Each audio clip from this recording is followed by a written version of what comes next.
John Tutué, pasteur aumônier international et juge de paix de l'ONU.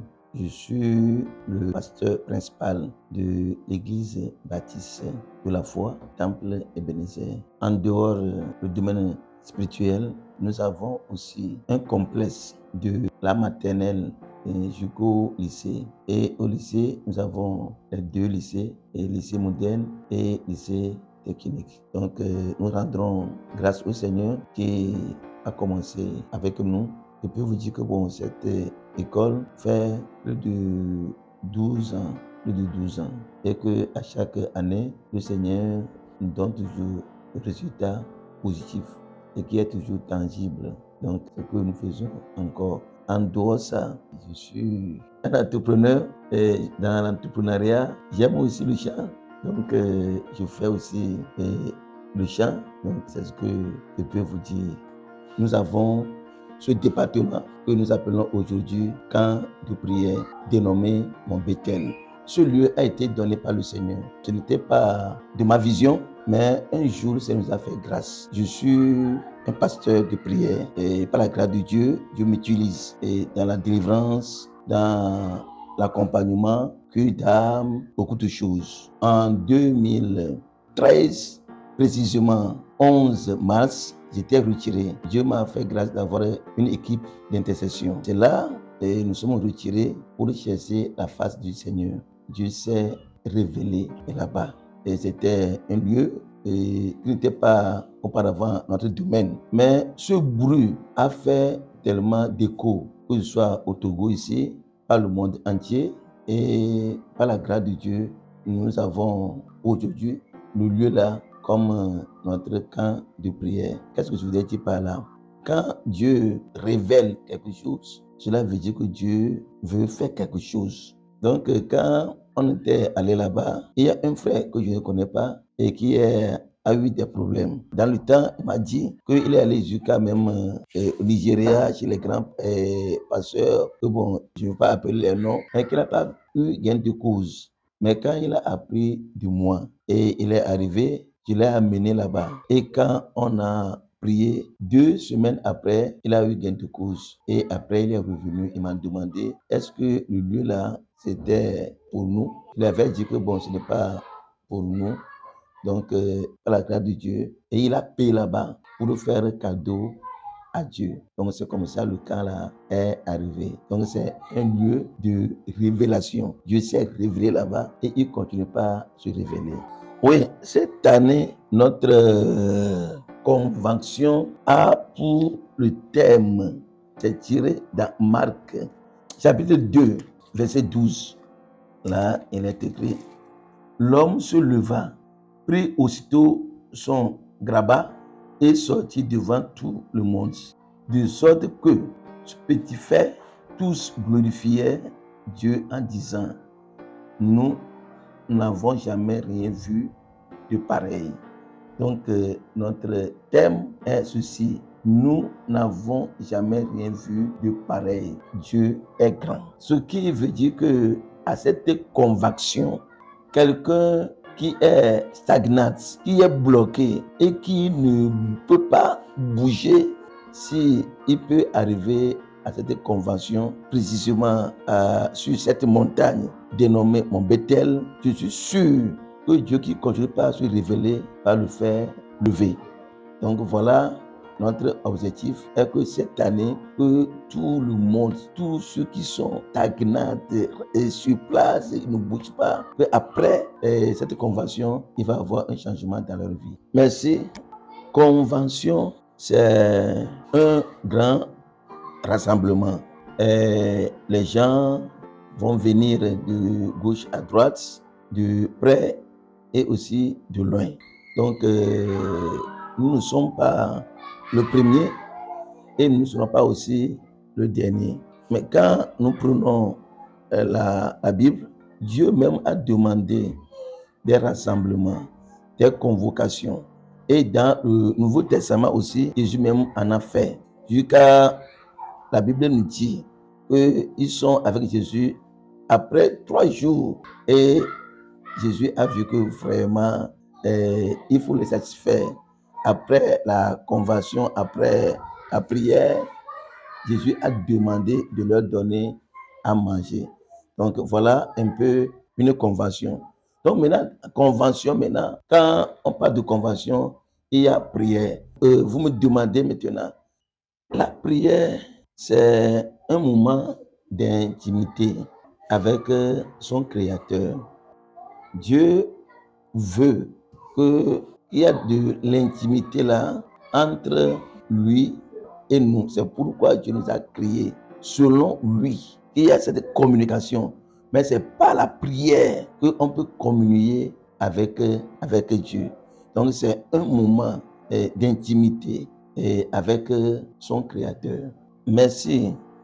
Je peux vous assurer qu'il fallait voir le début et faire aujourd'hui une comparaison. Le lieu là était en 2013 là inhabitable. Vous ne pouvez pas même percer. L'histoire est là. C'était des grands arbres, une forêt que personne ne pouvait même pas rentrer. Je me souviens pour la première fois quand on était dedans, et le chef a écouté le bruit et il a envoyé ses notables. Et ils sont venus avec fusil, pensant qu'on est en train de tuer, de faire du mal dans la brousse, dans la forêt là-bas. Et quand ils sont arrivés, ils nous ont interpellés et j'étais sorti. Et j'étais un peu quand même populaire.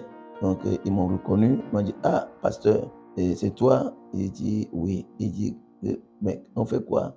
Nous sommes là pour chercher la face de Dieu. Donc c'était un lieu qui faisait peur.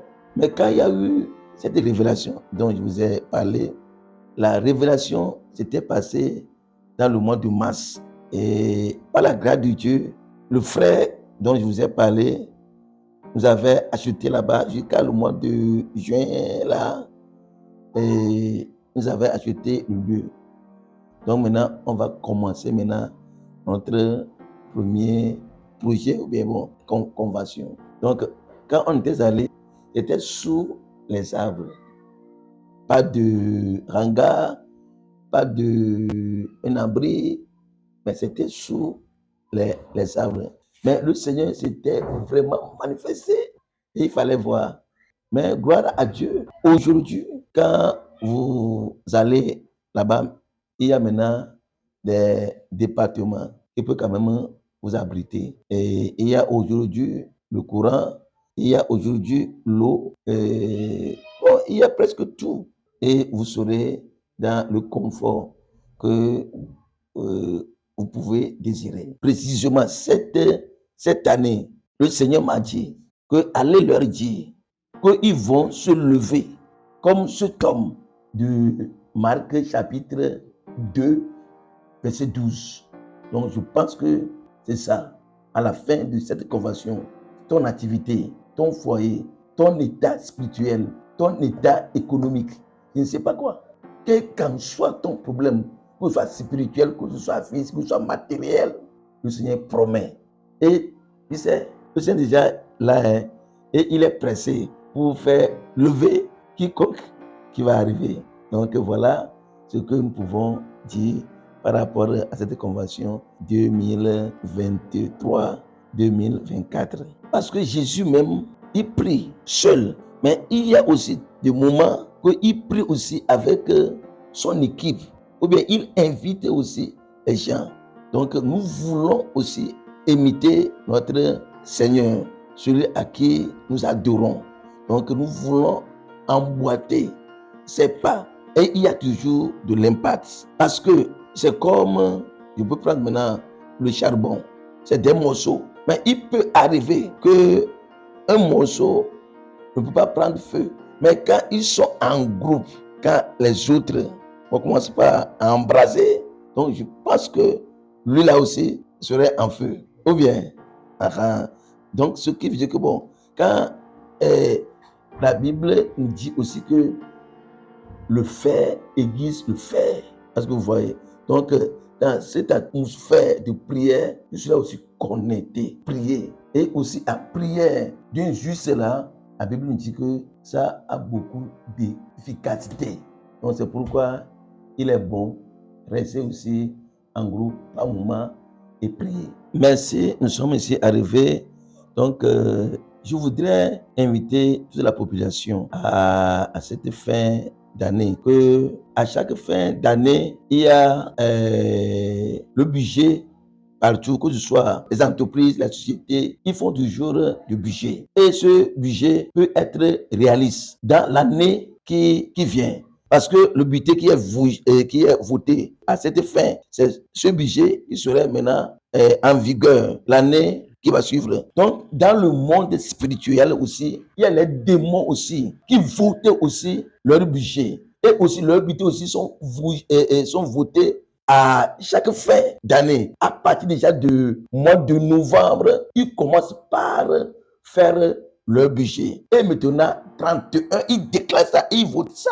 Est-ce que vous voyez, 31 décembre. Et maintenant aussi, c'est à la fin d'année aussi que, bon, maintenant, ils font aussi récapitulation. Parce que dans l'année, le budget a été voté. Que bon, ce démon-là a donné tel nombre de personnes et qui n'étaient pas encore au complet. Donc, vers la fin d'année là, chaque individu, comme se fait dans l'État, le gouvernement, tout ça là, tout le monde est actif parce que l'année tire vers sa fin. Donc, maintenant, il faut faire bon, les comptes, tout ça là, voir que bon, est-ce qu'il y a pour tout ça. Donc, les démons, c'est comme ça, ils font. Donc, c'est pourquoi il est bon qu'à ce moment-là, il faut amener la population à prier que tout le plan de l'ennemi à cette fin d'année échoue. Et maintenant, le budget qu'ils vont voter pour l'année nouvelle là, et quand on me met dans ce budget là, que ce budget là serait irréalisable. Est-ce que vous comprenez? Donc, c'est comme ça. Bon, c'est pourquoi j'invite tout le monde, qui que ce soit, qu'est-ce que tu fais, de venir